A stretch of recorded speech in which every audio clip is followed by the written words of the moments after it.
back, truly loyal fight fans. Here we are again, another epic round of boxing.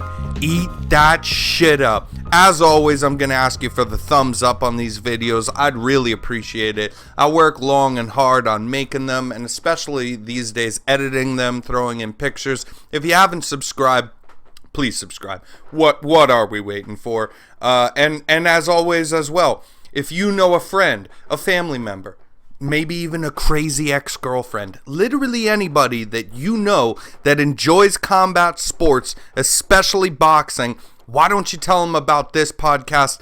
I am sure they'd love it. So today's episode is about Wilder versus Helenius. But right before we jump into that, I would really like to tell you guys that this weekend as well is the Clarissa Shields versus Savannah Marshall fight. However, that fight was supposed to take place a month ago. So if you jump on the channel and scroll down just a bit, few weeks, a month back, you're going to see the Savannah Marshall Clarissa Shields episode in which I did a deep dive breaking down that fight, the way I see it playing out, giving you my picks.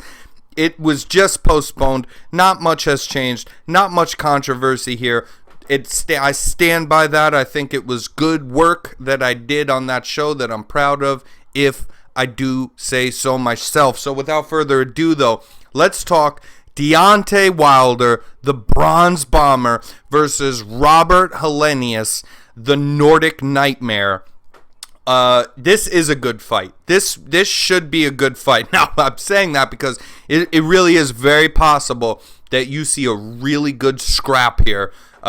It's either going to be that, though, or it will be, it will be that, but it could end short as well.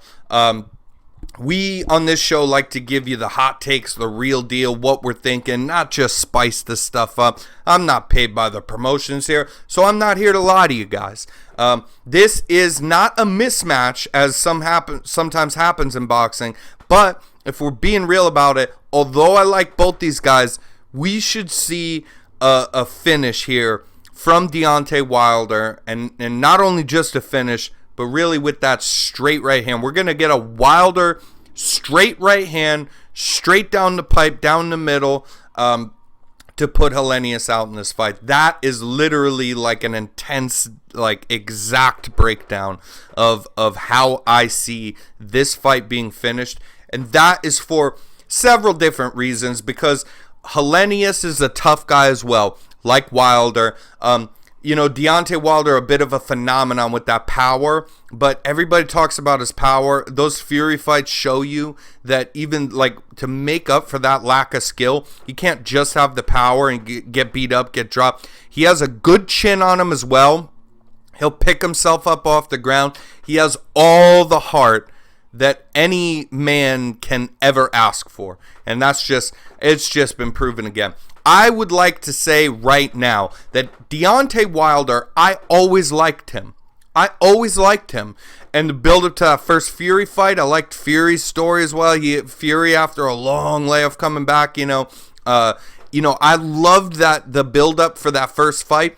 And I thought the first fight was great, though of course it shouldn't have been a draw, but I did enjoy the hell out of that fight, the build up, everything, and I loved both guys. Now, after that, things were still cool. They call it a draw, it's whatever, but Wilder wasn't complaining because Wilder really knows what was up in that fight. He just had some really good moments dropping Tyson Fury hard, but lost every other round. But either way, that fight was good, and when it ended, regardless of them giving it a draw, it was good. I came out of there still liking both guys. Now, the second fight happened, and we got not an excuse, not a debatable thing. We need to be clear about this shit, especially in the boxing community where everybody talks shit about all sorts of fighters. Let's be very open and clear right now. As a guy who has been a Wilder fan myself long before the Fury fights, right?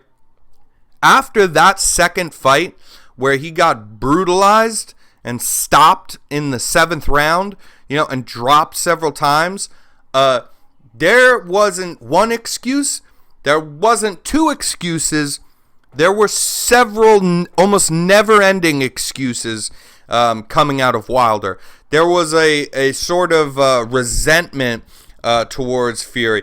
Just overall calling him a cheater, calling him a steroid user, saying that he had egg weights in his gloves. You guys remember that one?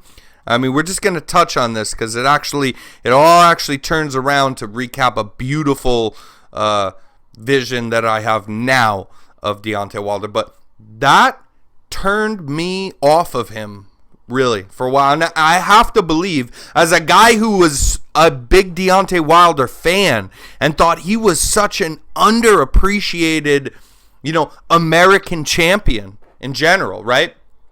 I was that guy. If it turned me off, it had to have turned off many other fans. There was the egg weights in the glove. He's cheater. He uses steroids.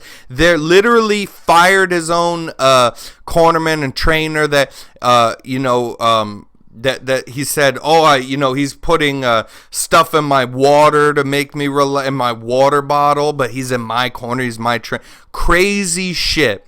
That was the craziest, man. And then fired the guy who's well known in the boxing community as being a good man, a good trainer, a soft-spoken kind of a gentle soul who's a great amateur boxer himself. Fired him, accused him of working with Fury's team, being bribed off, whatever the case was. It was pretty horrible, man. It turned me off of Deontay. It really did. It really did. And I thought all of that. I know the guy's still powerful, but I thought that turned me off of him for one, and two, I don't think that's a good mindset in any way, a healthy mindset to have going into another fight with Tyson Fury. And that third fight, in which he did lose, he dropped Fury twice again, right? Again, like the first fight, but also got dropped himself so many times and survived all the way into the 11th round, in the 11th hour to get stopped. When they stopped it, it was a vicious knockout, a cumulative damage all throughout the fight, just being put on that man. He never lost his will to win, and he showed. This really touched me. I want you to understand. I love boxing for shit like this, but sometimes we reach. You don't really see shit like this all the time. The sort of heart and absolute, a man-possessed determination, literally only his mind fighting against his body and everything his body was telling him stay down, to continuously get back up, to continuously try, to be battered to hell and still do that, and never reach a point where, I'm just going to try to survive, always trying to win. When he got knocked out, even in that 11th round, it was brutal, and there was no way he was getting up.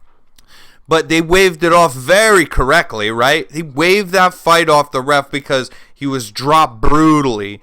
He couldn't have got back. He still tried and didn't realize the ref was waving and still tried and stumbled around. He really was like a man possessed. And the heart that Deontay Wilder showed in that third fight, right? And the fact, not just the heart, but the fact that the man is fighting an extremely technical boxer who fights like he's a fucking lightweight or a welterweight, but he's a heavyweight and one of the biggest heavyweights there is, if not the biggest heavyweight there is, literally, in Tyson Fury. And the technique on Tyson Fury is insane. Can cut angles, great head movement, fantastic boxer. Being that big and that durable, but also light on his feet. Gets back up if he's knocked down, has a chin on him. And has recently, with Sugar Hill, learned to crack a bit more, even because he's never been known for having, power. And he just has everything, Tyson Fury.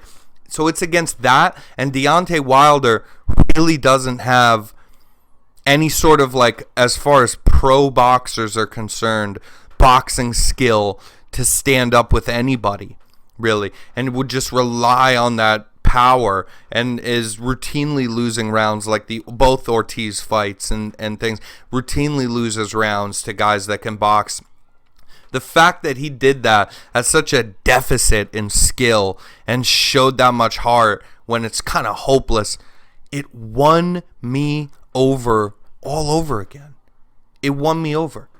They built the statue for that man, Deontay Wilder, in Tuscaloosa, right, in his hometown, and it touched his heart. It touched my heart as well. They built the statue of the man. He literally says, in very simple terms, not like, oh, I appreciate that, and so that's part of it. Literally says that's the reason why he has decided to come back and have this comeback fight and have more fights in boxing, is because he was so touched by him still being not super elderly, not dead, and them building a statue in appreciation of the man.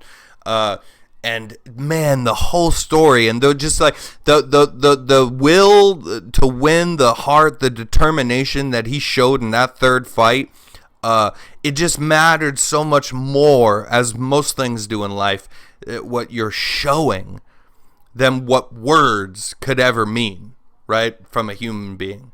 So it just overpowered all the excuses, all the distaste that me and many fans had felt for him after that second fight, all the excuses, the bullshit with his trainer. It just meant so much more, man, to show it like that.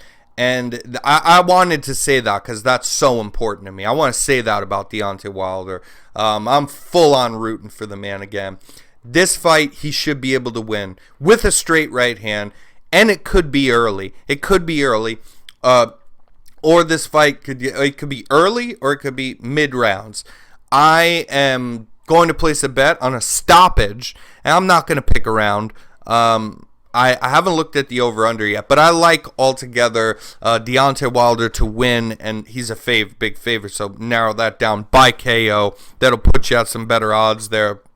I like Wilder to win by stoppage and beat Robert Helenius, who was a guy that was a prospect. He had some really good wins. He was undefeated for a while, I believe, and I could be wrong. I think he was like 17-0 or 18-0 or something like that before his first loss. And basically he had beat some former world champions, like of real belt holders. Helenius was like a good prospect back in the day. Then I think he had an injury. I could be wrong, but I think there was an injury involved. And I know just like weird management negotiation stuff was the biggest part of it as well. Besides that gave him a long layoff from being in, that good state of being active and being a really good prospect in the heavyweight division. He had a long layoff, and then he came back and he took some losses, and he just did not look good at all. And so that is why he went in as a big underdog, in his last two fights with Adam Konoski. And, that first fight, he was a big underdog for that. And a big underdog. And he beat the brakes off Adam Konoski, dropping him all over the place. And then the second fight happened, and he was still an underdog, but a slight one, closer. I think he was like a plus 200 or something like that. That was on the Fury Wilder 3 undercard, and we made really good money on that card. Okay, guys, if you guys didn't see it, go check out. We did the show with the NU MMA show that they hosted me for it to talk about that big card in boxing. And we picked Helenius there, especially, but he shocked me too when he won the first time. Then I thought, okay, this guy's showing some. He won again the second time, and Adam Konoski's no joke too of an opponent to defeat. So he's been looking good, and they're going to give him a crack at Wilder. These guys, him and Wilder, Helenius and Wilder, respect each other because they are actually sparring partners. They've sparred at the gym many times together. Wilder, who is just usually a sort of fiery human being, has a lot of respect for Robert Helenius. But Helenius isn't a good, known as a good boxer. It's just that Wilder is like the things he relies on. It's crazy because he doesn't really have like a lot of technique, right? He has decent head movement, actually, Wilder. He has decent, head movement. He really does, actually. But, him putting the way he puts his punches together, or any sort of setting up big punches, is, lacking a lot. Footwork isn't there for Wilder. Can't fight going off the back, lots of things. So, but Helenius isn't that good. He's just probably, you'd call him a little bit better of a all-around boxer than Wilder. But the power will see him through, I believe. And also the big problem and the big reason I give you this pick of a Wilder stoppage here is that Helenius doesn't like to move his head. He don't like to use any sort of head movement. He's either just full on, high guard shelling up, or just sitting back and trying to parry something and throw a shot. He don't slip his head off the center line. He's not a counter puncher either. It's either your time to go and now it's my turn to go. And these things are not gonna help him against the guy. He's a dog, and he'll go in there and try to be aggressive with Wilder, and I definitely see a Wilder stoppage here, and I'm glad to see Deontay Wilder back, and that is why I gave you that long Deontay Wilder rant. This will be a good weekend of boxing. As I said, we're not going to do a whole nother thing on the Clarissa Shields, Savannah Marshall. Please just go check out the last one I did. It did some pretty good numbers for this small growing channel that we have here as well. And I'm really proud of that work. And everything stands. It's only a month later. There's no big accusation. There's nothing crazy that would change in my opinion. So I'm just going to go ahead and refer you back to that video to talk about that fight this weekend as well.